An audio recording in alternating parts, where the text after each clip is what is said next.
Ready to turn your planning passion into impact? Eastern Washington University's PAB-accredited urban and regional planning degrees offer evening classes, real-world projects, and unbeatable placement rates, all in Spokane's living urban laboratory. Learn more today at www.ewu.edu.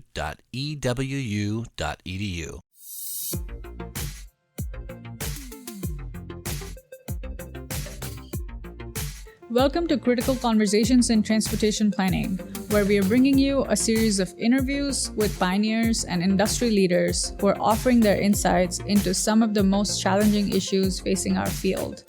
This podcast is produced by the American Planning Association's Transportation Planning Division. TPD connects planners across all transportation modes to share innovation, foster collaboration, and advocate for sustainable mobility solutions. I'm Divya Gandhi, a transportation planner and a member of the Transportation Planning Division Board. And I'm Dr. M. Hall, an urban planning consultant and member of the TPD Board of Directors.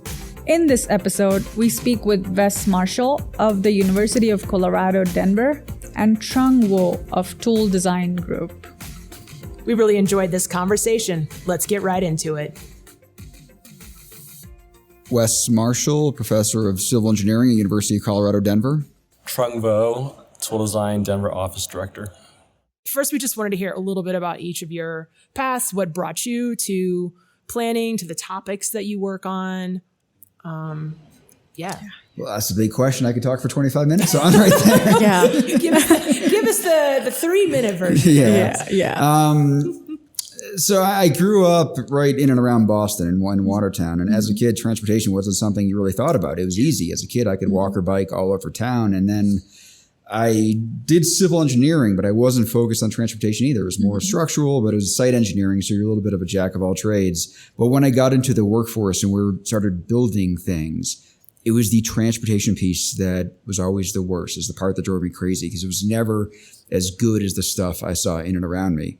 I then moved to Connecticut and I lived for the first time in a place I couldn't leave my street without being in a car. And it drove me insane. Like, it really just drove me crazy. And I'm the kind of person that wants to ask why, like, why do we do it this way? And I wasn't getting good answers. Next thing you know, I'm in grad school and a professor. So that's how I got here, I guess. That's great. So for me, it's interesting. I was born in Dorchester, so I also was in the Boston area. Haven't been back in a while, but for me, the way that I got into transportation was I thought I was going to be an aerospace engineer. Went to Georgia Tech, and I remember looking out one of our dorms and seeing I-85, I-75, all 16 lanes or whatever, and thought someone should do something about that. And that's how I got into transportation. But I thought I was going to be a traffic engineer, to be totally honest. I mean, all of my undergrad and graduate work was based in traffic analysis, signal operations, focusing really just on cars. And so when I got into the workforce, that's what I thought I was going to do. And then I realized it was starting to kind of hurt my soul a little bit and sort of dehumanize transportation in a way. And so through my consulting work early on, I thought there's got to be more than this. And then I learned about transportation planning. And then all of a sudden I thought, what a cool way to consider the engineering side and what really matters from that perspective, but then humanizing it and thinking more at a community level, at a systems level, rather than just looking at numbers and data. Great. Excellent. So, wanting to understand, how did you guys find yourself doing specifically transportation safety work?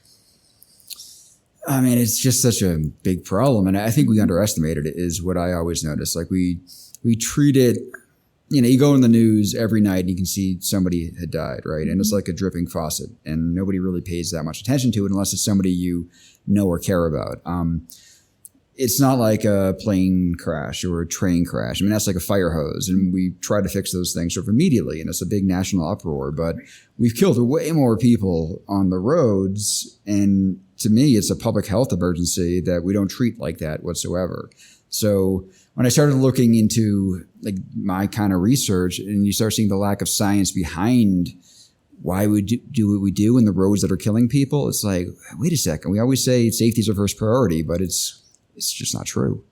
And I think some of it is tied to what we say is the ethos of engineering, which is to consider the the safety and health and welfare of the public. And sometimes it feels disingenuous, right? When we're not really thinking seriously about the consequences of some of our decisions from an engineering or even from a planning perspective.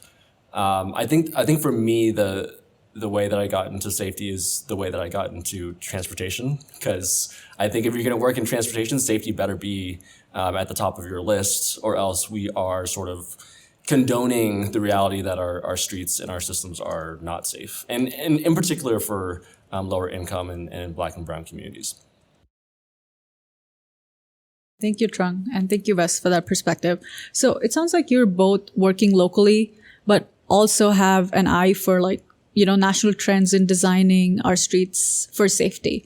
So what are you seeing nationwide that's important for planners in any size locality to think or know about? I mean, it's hard to point at examples. I always feel like when it comes to transportation and stuff like that, like context matters, like the culture of the place matters. Like I can't point to Copenhagen and say that Denver should do that because the engineer, like their eyes glaze over, like we're not Copenhagen, like we can't possibly do that. I can't even point to like Portland or Boulder and tell a lot of engineers they should do what they're doing. Like it doesn't register. But if you point, Denver's a great example for places. Like you can point to Denver and other cities can wrap their head around like, oh, if Denver can do it, then so can we. So I try not to say, oh, this is a great thing so-and-so's doing. Like you gotta think about who and where and that sort of social cultural aspect of these things to get at it. But there is a lot of good stuff happening. It's tricky though to do it in that way. Mm-hmm. I think the communities that are taking it seriously are willing to accept the trade-offs of reducing or minimizing motor vehicle speeds. Speed kills. It's the core of safety. If folks weren't driving as fast as they are, then there would be fewer collisions and there would be fewer fatalities and serious injuries resulting from those collisions. Mm-hmm. If there's going to be a big change, then elected officials, engineers, planners, other stakeholders need to be okay and willing to tolerate and accept and maybe even desire what they might lose, quote unquote, by reducing motor vehicle speeds. It's not even a big trade-off either. Like when you look at some of the data, I mean, I know Boulder put in a bike lane on Folsom a while back and big uproar about exactly what you're talking about. Yeah. People were not willing to give up that trade-off. Like it seemed like there was congestion in intersections. There seemed like speeds were lower. But if you looked at the data, people were still averaging higher than the speed limit over that corridor, but they pulled it out anyways. Yeah. And that's the thing, when you lowered speeds in urban places, it doesn't actually increase people's like overall travel time all that much. It's so minuscule in the grand scheme of things that it's a trade-off we should be willing to make, but it doesn't. And a lot of stuff in transportation is counterintuitive. So you don't see it or feel it. Like when you're in a car and you're going slow, it's hard to really understand that you're going to get there almost as quickly. Yeah, we're having this discussion in Chicago right now. They're considering lowering the speed limit throughout the city to 25 from 30, right? And all the typical arguments are coming up. And we're lucky that we have an active, bike community, pedestrian community. There are a lot of folks that use transit and active transportation and can advocate for something like that in a way that it's not totally balanced toward car drivers, right? But not every community has that. You talked about, moving to a place where it's a car-centric culture. Have you guys looked at any examples where that local context is so car and driver-centric? What does designing safe, street networks look like when there isn't a lot of active transportation or transit? Or do you need to start with those places first and make your case and then move to somewhere where everybody drives? It's a chicken and egg issue. I mean, there's a reason. I mean, a road isn't safe if you have no pedestrian or bicyclist deaths, right? Right. It often means you've created a road that scares off all the potential pedestrians and bicyclists. So, if you've read, When Driving is Not an Option or a book like that, you realize that more than 30% of the population doesn't drive. And then you think about kids and older people, like so many people don't. So it's a huge population. And more than that, to me, like freedom isn't being able to drive a car everywhere you want. Freedom is being able to pick something different. Like you could walk or bike, and we have to build places that allow that safely.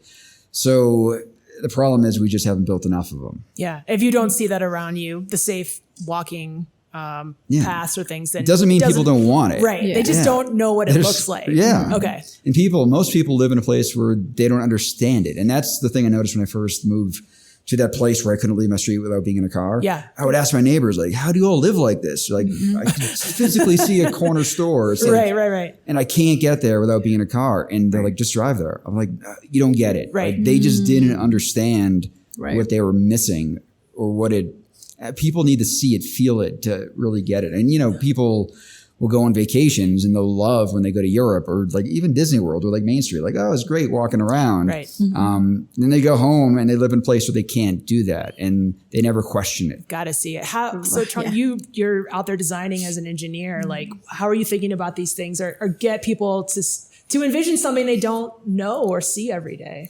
I think there's a default assumption that driving is the default. You should just kind of expect to be able to drive where you want to go and then park when you get there. So much so that I think we ask questions that are critical of active transportation or transit that we don't ask of driving. So for example, I had a conversation yesterday, in fact, about this potential bike facility on an arterial bikeway. It was going to result in some trade-offs, and one of the folks in the room said, "Hey, do we even know how many people are going to use that bicycle facility if it gets implemented?" And it's kind of an impossible question to answer, but no one asks that question when we build a new road. Right. Like, oh, we got to make sure that people drive on this road. And so for me, I think that a huge part of planners and engineers and designers and other folks collaborating with one another is to understand like what are sort of the core needs for whatever project it is, and then what are the core fears, what are folks really worried about, and then finding some common ground there can be really valuable. So rather than just trying to push the bicycle, or walking on foot, maybe it's like, why don't, can we have a safer or more connected community? Or can we have more foot traffic, for businesses that are maybe concerned about losing, passersby in vehicles, right? So finding some common ground, I think is quite important, because I think if you start with bicycle, it may not get very far if someone's kind of predisposed to oppose that idea. Yeah. Do you have a success story that stands out in your career or in research that you've done, Wes, where you're like, I didn't think this was going to work and it worked? Anybody you've won over? Yeah, I mean, right outside here on 15th Street. Okay. Yeah. Like when I first got here, it was 4 lanes of one-way traffic and 5 lanes in some sections, right? And they were trying, I think the city had promised to do a protected bikeway at first. And it was hard to even get that. And when they first put it in, it wasn't that. It was a buffer bike lane. Like, oh, we couldn't do it. The plowing, they had, X, Y, and Z as to why they couldn't do the protected bikeway.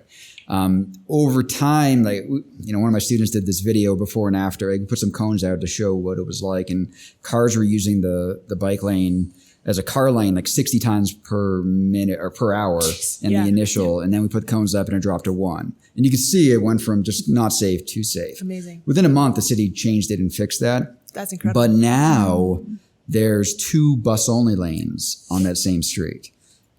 How they did that, they just made a policy change. Instead of counting cars, we're going to count people. Wow. And all of a sudden the buses get a lot more priority. Totally. Yeah. So when I look at that street now, you have the red bus lanes, you have the green bike lane. It looks like Christmas. And 10 years ago, that was a moonshot. I was like, there's no way a street could ever look like that in downtown Denver. And it's right outside the convention center where we're sitting. It's a great example. Yeah, there's several streets like that in Denver. So we worked specifically on 17th and 18th streets. Same kind of configuration, right?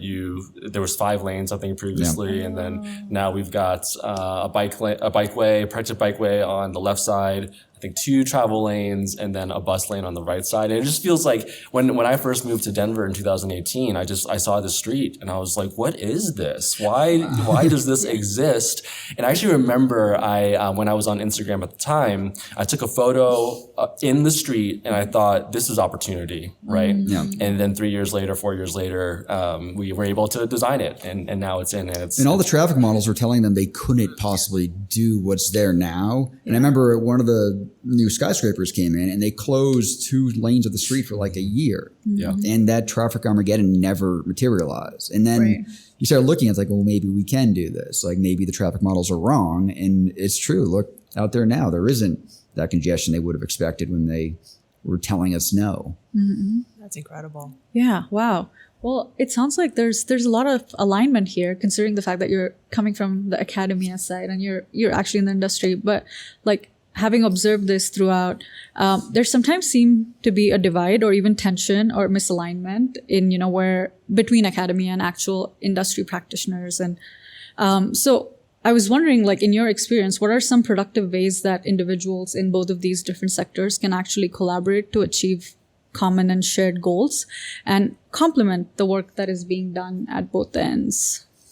I mean, I was in consulting for 7 years before I went back to school. Like it was that 7 years of anger that led me to go back to school. So I have that perspective. Like I know what people like Trung need to do good work. So for me, I'm trying to, I'm not sure what the right term is, like give you the ammunition. Like when someone's saying you can't do a bike lane because it's not actually safer, I say, well, here's some research that shows that it is, right? So I'm trying to help you all answer the burning questions and provide that information with, you know, some real research behind it and trying to help us all be more empirical in what we're doing.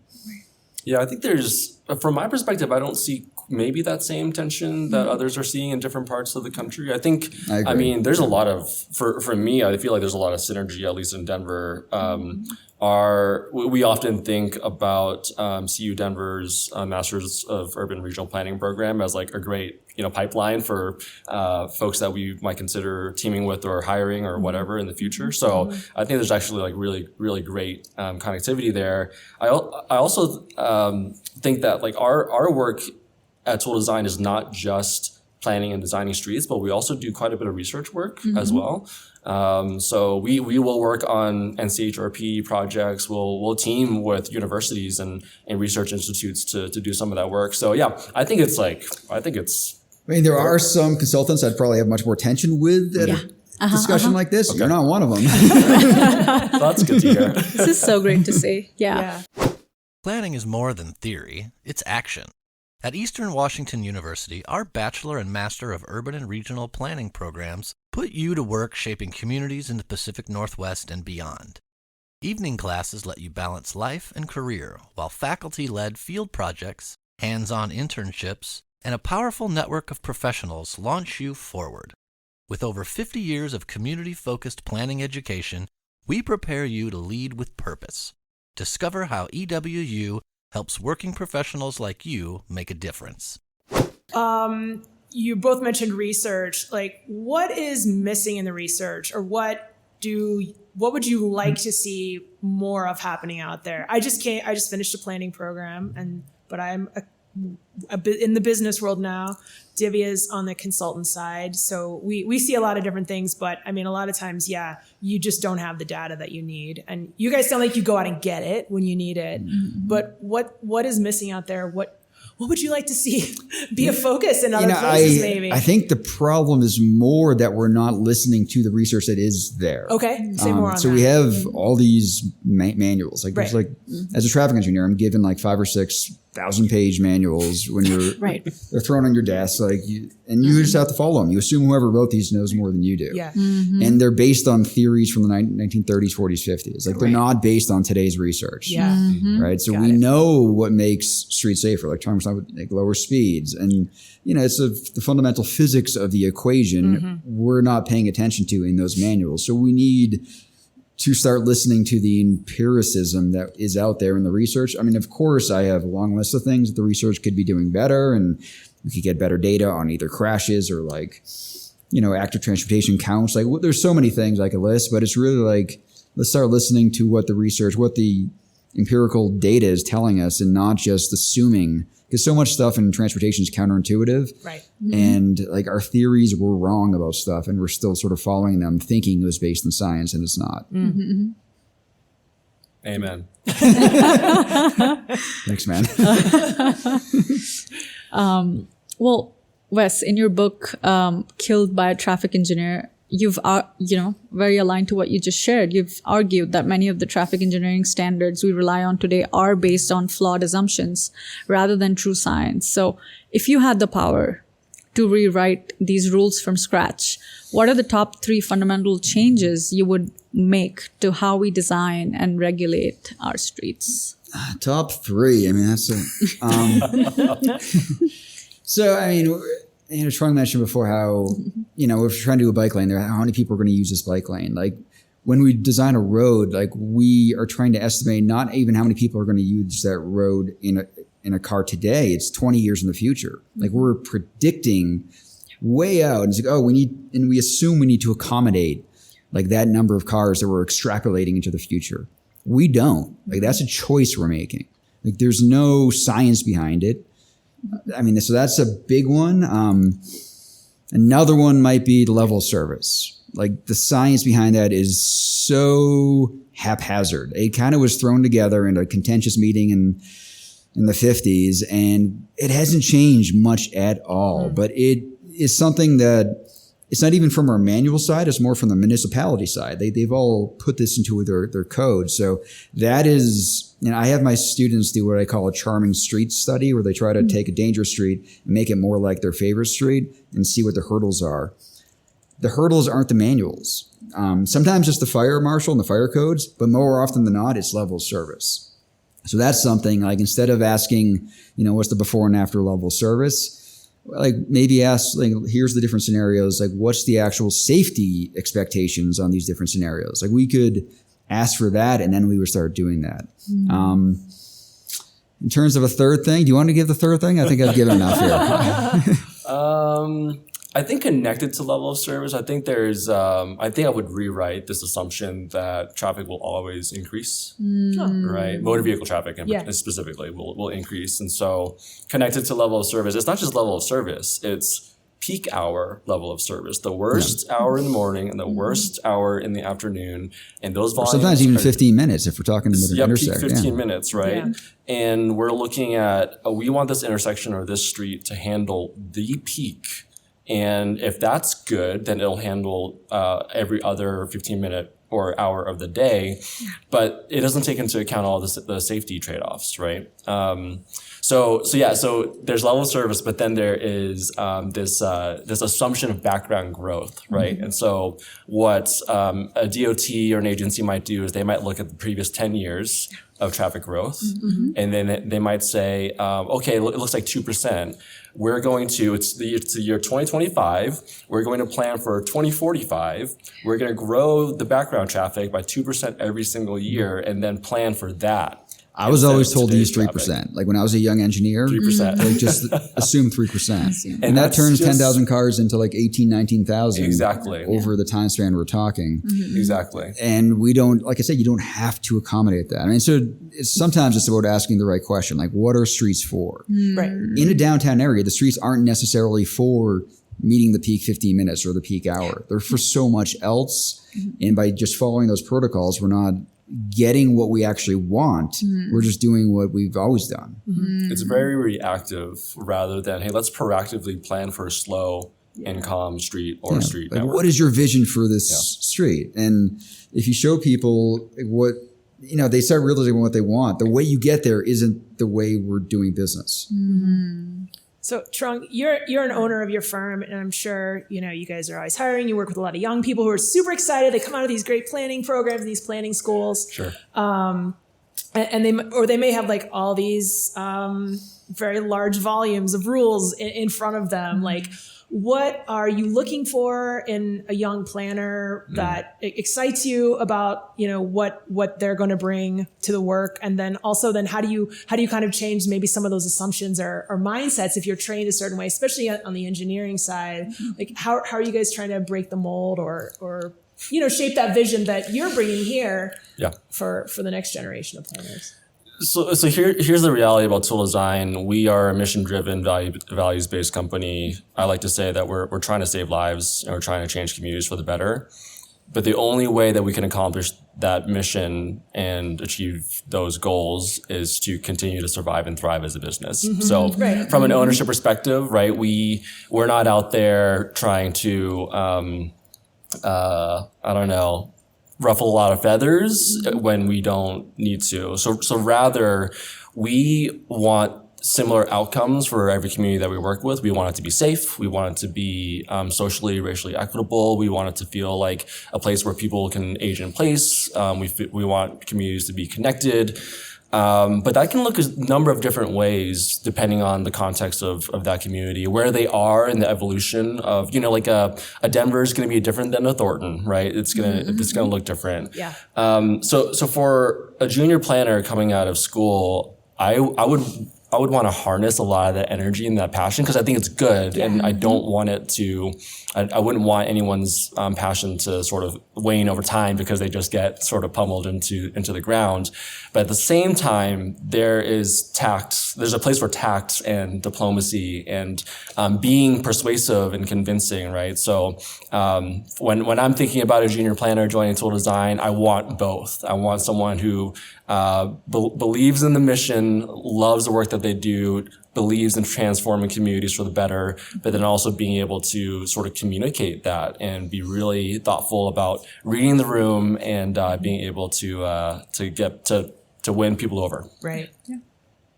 That's what you're teaching them in your classroom. Probably was. I mean, one of the great things about being in academia as a professor, especially as a tenure professor, I can ruffle a few feathers. Let him know. And I don't mind doing so. That's the title of my book. Yeah. But I think if engineers actually read it, I'm not blaming them. I'm saying they're just doing what we were taught. Right. I mean, I was in the same boat. I was doing what I was taught, and none of us knew enough to know that what we were being taught just wasn't quite so. There wasn't the science we thought behind it. But in terms of like the young, I mean, for me, it's always, the most exciting thing when you get these students, they have all their preconceived notions, and then you start like seeing the light bulbs going off and you start showing them things. And like we talked about, things being counterintuitive, right. And they start looking at their streets, their cities differently. Like students come back to me.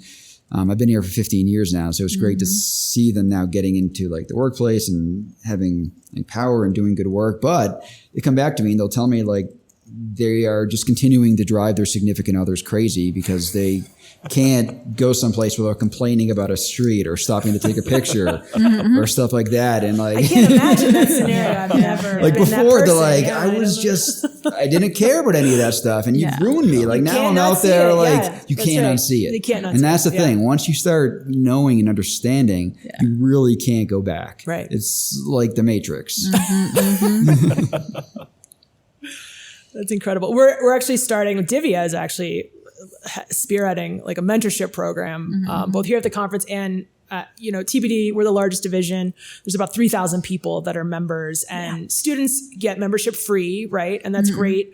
And we want to like understand what they actually want to get out of that. So that's a big question for us too. Like, what's actually meaningful to join something like this? We don't want it to just be a rote activity you put on your resume, but like truly get something out of it. So we're listening to younger voices as well to understand. Yeah, that's great. I mean, that's so important for them. I mean, a lot of them, ask how you get a job, and it's not like just throwing out resumes. It's like programs like that. You start to talk to people and understand, and this field, I think we all kind of hit on this earlier. Like, you don't really know transportation was a career, exactly. right? Like what it even looks like or how broad it is. I mean, you could be designing pavements, you could be going to community meetings, and students don't sort of realize all the different paths, and they kind of need to start talking to us and other people to start seeing what they actually can envision themselves doing on a day-to-day basis. Wow. Well, it takes a lot of courage to question a lot of the ways things have been done in the past and, kind of rewrite a lot of those rules and how we continue to plan, implement, and move forward, making our streets much safer, to say the very least. Trung and Wes, this has been tremendous. Looking ahead, so what are some innovative strategies, policies, or research areas that excite you the most when it comes to improving traffic safety and achieving a real shift towards Vision Zero? I feel like Vision Zero is close to being, it's just business as usual under a different umbrella. Like we're still doing, streets look a little bit different. Like we have some more bike lanes, but we haven't fundamentally changed anything. So we need to do something bigger. And like one of the kind of overarching themes of my book is, so we're blaming everything on human error. So we want a more data-driven approach to Vision Zero. And if you look at the data is telling us that we have a huge human error problem. So then we end up saying, well, what do? Well, if you have a human error problem, we focus on education or enforcement, or we hope technology will save the day. In reality, there is so much we can do with engineering. Like the human error thing is almost a cop-out. Like, yes, it's important for liability and for the police, and there are bad behaviors out there all the time. But if you look at what we can do as engineers and planners, there's so much. But we need to start treating those crashes as just fundamentally differently. Like, ask why these road users are doing what they were doing. A lot of times you can see, well, they were trying to do the best they could given what we put in front of them. Yes, they crossed there. Yes, we wanted them to walk to this sidewalk, at this crosswalk that's a half mile away, but we didn't give them a sidewalk. Right. So what the heck do we expect them to do? Like, is that an error if they cross there instead of where we kind of want them to? No, like that's our fault and we can do better. For me, I think that there is sort of this this increasing courage to tackle the last frontier in a lot of communities, which are the arterials. The arterials in many communities are trying to do so many different, we have so high and so many expectations of arterials. Some communities have a U.S. highway running through them as their main street, for example. That happens quite often, especially in a lot of Colorado communities. But I think more and more local and state agencies are considering, if we're going to get out of this mess that we have built ourselves into, if we look at our high injury network in our Vision Zero plans and we see that's basically all the arterials in our communities, then one by one we need to start reimagining what these streets could look like. And so every project that any local agency is working right now on an arterial, we better not be reinforcing, the safety problems on those streets. And we need to basically imagine every single project on arterial is an opportunity to remove that arterial from the HIN. Yeah. 100% agree. I mean, and that's why I have a hard time seeing Vision Zero as being successful yet, because we're not willing to do it where people are dying. Like they're dying on those arterials and we haven't done much there. We've been willing to put the bike lanes on other streets. We've been willing to do some of the, slower bulb outs on corners and stuff like that, but we're not doing it where we need to yet. So who's not at the table that needs to be then? Like, is it policymakers? Is it the users? Or is everybody there and they just need to be having a slightly different conversation? I think there might be some folks who know that the table exists and are not going to sit down at that table. Yeah, okay.